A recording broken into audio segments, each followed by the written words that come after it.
Well, hey everybody. What we're going to do today is take our RO bucket, which is a RB10. I don't know how well that'll show up with the lighting in the weird shot, but anyway, so last year we ordered the RO bucket RB10, and it came great and it worked great, and I can't tell you how much I love it. Everything was top notch and practically plug and play, and any questions I had, Carl, the owner and inventor, has been very helpful. So if you're a small scale sugar maple syrup person like I am, this is the way to go. Now what I did this year was I got a third canister. This is one of the RO reverse osmosis membranes and canisters, and so what I'm going to do is I'm actually going to turn my RB10 into an RB15, but I'm going to dismount it from the bucket, and we're going to mount it onto a piece of plywood. So Carl at the RO bucket will also sell you the RB kit, and you can get I think all three models that he sells, RB10, RB15 I know for sure, maybe the RB5 in a kit. And if you're on the edge of being handy, or maybe you have a friend that can help you, it's a really neat idea. And so I'm going to take this out of the bucket, and I'm going to walk you through the steps that I use to turn my RB10 into the RB15 mounted on a board. So I went digging around the weird shop for scraps, as I usually do, and I was gonna use some scrap plywood and cut it down to size. The instructions recommend you use a 16 by 24 inch piece of plywood. I found this that I've had in the house for a while, and I don't know if the camera will do it justice, but this is one board from one tree. It's 16 by 26, which length isn't really surprising, but when you get to a board that's actually 16 inches wide from one tree, I wanted to save this for something special. So since I'll be using the RB now 15 for several years in the future, this is an appropriate use of such a irreplaceable piece of wood. I don't know that there's anywhere in the States that you can really get a 16 inch wide board in any length. So anyway, I wanted to show that to you because I thought it was cool. Okay, so these are the three reverse osmosis membrane housing canisters, and these are just some 3-inch conduit clamps. That's what Carl recommends you use. So I'll get them spaced out and straightened up, but I just wanted to show you that was the first step. And this won't necessarily be laying on its side. They'll all be actually oriented more like this, which is 90 degrees to the surface, because the tubes will come in two and connect from one another. So we'll get these fastened down so we can start running some tubing. Okay, so I got the three reverse osmosis filter housings mounted. I dug through the old coffee can full of screws. Thing weighs about 100 pounds. No, maybe 95. It's heavy, but I found some screws that would work. So this will be one side of the RO, and we'll get to work on the other side. Okay, so this is the B side. That was not a B pun, that was just the fact that this is the second side I'm working on. So what we've got here is this is the transformer to take the power from 120 to 12 volt, because this is the pump. The pump is a 12 volt pump. So what will happen is this will actually be the suction side. No, I was wrong. This is the suction side, this is the discharge side. Probably would have been better off. Anyway, so this is suction. This will come out of the bucket of sap. Oh, sorry, this is the bucket of, that'll come out the bucket of sap. There'll be a hose going from here into here, It'll go through. This is just a 5 micron particulate filter.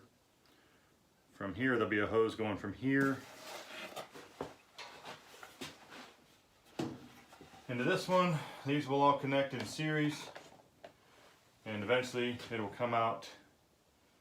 This will be your concentrated sap, and this will be your raw water. So what I'll do now is I'll probably I'll have to think about it if I want to put handles in. If I do, I'm going to put 2 handles, one here and one here. I don't know if I want to cut through this board and make it out of that way, or if I want to get external handles and just screw them on.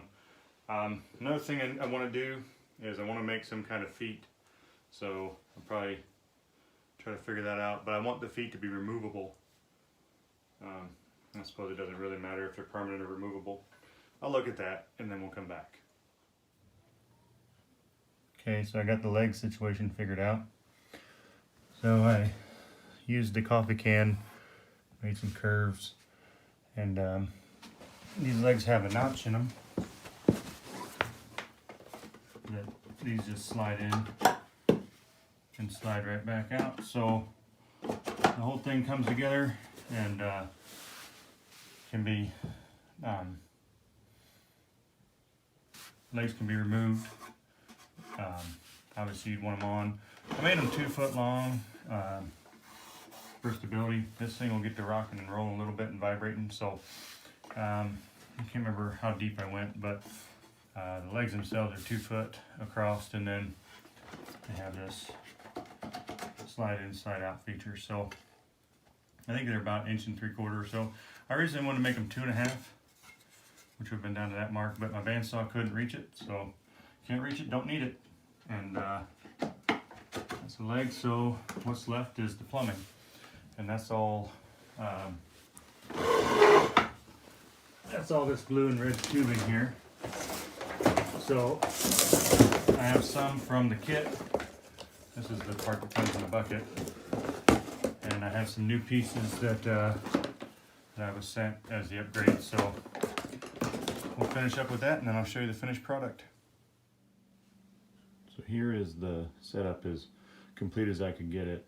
A couple things I have left to do is, if you see the plug-in and the power cord coming off of the transformer, on the bucket, the pump and the motor sit inside the bucket, and the transformer sits out. To turn the system on, you just plug it into a receptacle in the bucket. So I'm going to put a 12 volt on-off switch. Anyhow, so it's no more unplugging and plugging in. It's just a little flip switch. So it's a little bit hard to see. I'm going to try to explain it. This is pump suction here. Nope. Ha! This is pump suction. See? Sorry for me even, and I put the thing together. So this hose will go into a bucket of sap. It gets pumped out into here, and if we travel this thing here, whoop, into there. Comes through the filter just to get any debris, and then it comes out this hose. We'll take a walk around, and comes through this hose. All right, gets into the first membrane, comes out, goes from here, follow that to the top of the second membrane, following along, comes out here, goes into this membrane, and then this will be the concentrated sap, and it's got this little valve on it, and that's where you put pressure on the system.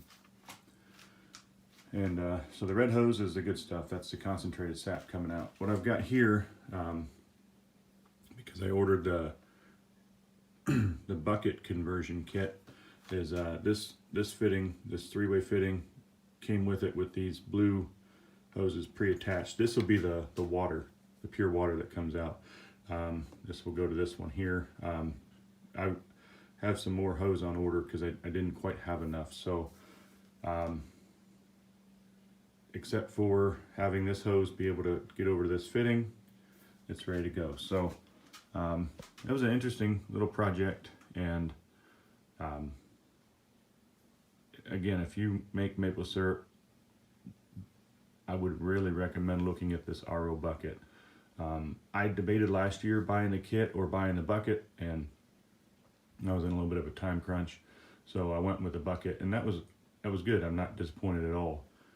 If I knew what I know now, I would have probably got the kit last year, but at the same time, I might not have gotten it together and functional by the time maple season came. So anyhow, a few more tweaks and modifications, but it's basically ready to go, and here it is, January 12th, and I'm considering tapping maple trees here pretty quick. Looking back through my notes, the earliest I've tapped maple trees over the last 4 years, this will be my 5th year, is January 19th. So gotta keep an eye on the 10-day, but basically trying to get ready to go. So I enjoyed making this video, enjoyed putting this together, and hope you find it useful.